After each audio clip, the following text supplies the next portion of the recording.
চট্টগ্রামের ১৬টি সংসদীয় আসনে ১৪৩ জন প্রার্থী মনোনয়ন জমা দেন।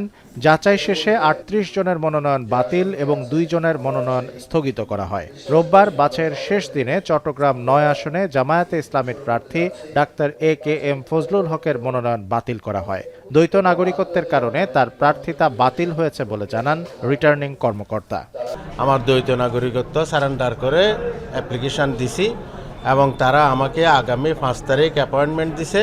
ফেনী ১ আসনে ১০ জন প্রার্থীর মধ্যে ৩ জনের মনোনয়ন বাতিল করা হয়েছে। ফেনী ২ আসনে এবি পার্টির চেয়ারম্যান মুজিবুর রহমান মঞ্জু ও ফেনী ৩ আসনে বিএনপি মনোনীত প্রার্থী ও দলের ভাইস চেয়ারম্যান আব্দুল আওয়াল মিন্টুর মনোনয়ন বৈধ ঘোষণা করেছেন রিটার্নিং কর্মকর্তা।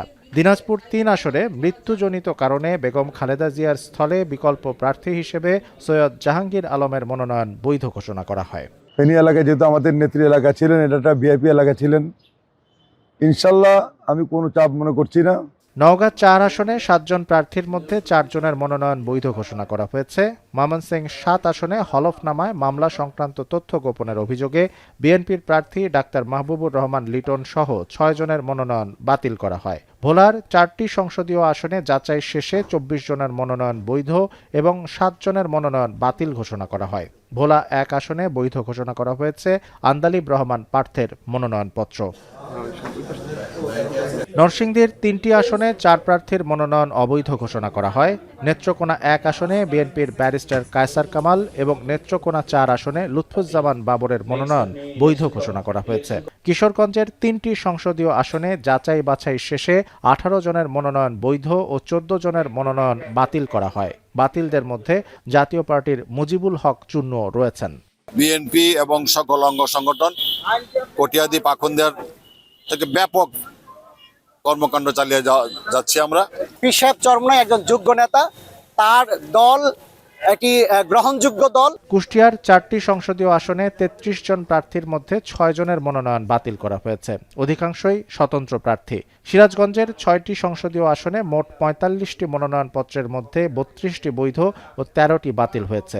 শেষ দিনে সিরাজগঞ্জ ৪, ৫ ও ৬ আসনে ২৬ জনের মধ্যে ৭ জনের মনোনয়ন বাতিল হয়। ভোটারদেরকে হুমকি দুমকি দেওয়া হচ্ছে, ভোটারের প্রচারণা কাজে বাধা দেওয়া হচ্ছে এবং ভোট কেন্দ্রে কেউ যেতে পারবে না, এই টাইপের কথা আমরা শুনতে পাই। নির্বাচনে আমি অংশগ্রহণ করতে যাচ্ছি এবং আমাদের গণঅভ্যুত্থান পরবর্তী যে রাজনৈতিক দল এনসিপি, সেখান থেকে আমি মনোনয়ন পেয়েছি। বাতিল হওয়া এসব প্রার্থী নির্বাচন কমিশনে আপিল করার সুযোগ পাবেন। মনোনয়ন যাচাই বাছাই শেষে এখন প্রার্থীদের চোখ আপিল ও প্রতীক বরাদ্দের দিকে। এদিকে কক্সবাজারে নির্বাচন কমিশনার ব্রিগেডিয়ার জেনারেল অবসরপ্রাপ্ত আবুল ফজল মোহাম্মদ সানাউল্লাহ বলেছেন, আগামী নির্বাচনকে কেন্দ্র করে অবৈধ অস্ত্র উদ্ধার, চিহ্নিত সন্ত্রাসীদের গ্রেপ্তার ও নির্বাচনী আচরণবিধির বড় ধরনের ব্যত্যয় ঠেকাতে এখন থেকেই যৌথ বাহিনীর অপারেশন শুরু হবে। বাংলাদেশের সকল ইউনিফর্ম বাহিনীর প্রধানদের নিয়ে আমরা নির্বাচন কমিশনে মিটিং করেছি। মূল লক্ষ্য হবে ৩টি: ১, অবৈধ অস্ত্র উদ্ধার; ২, চিহ্নিত সন্ত্রাসীদেরকে গ্রেপ্তার এবং আইনের আওতায় নিয়ে আসা। নির্বাচন কেন্দ্রিক দল এবং প্রার্থীর যে আচরণ বিধি আছে, সেই আচরণ বিধির বড় কোনো ব্যত্যয় ঘটলে, ছোটখাটো ব্যত্যয় রুটিন যেসব কমিটি আছে তারা দেখছে, বড় ব্যত্যয় থাকলে পারে সেগুলোকে অ্যাড্রেস করা। শামসুল আরেফিন, এখন।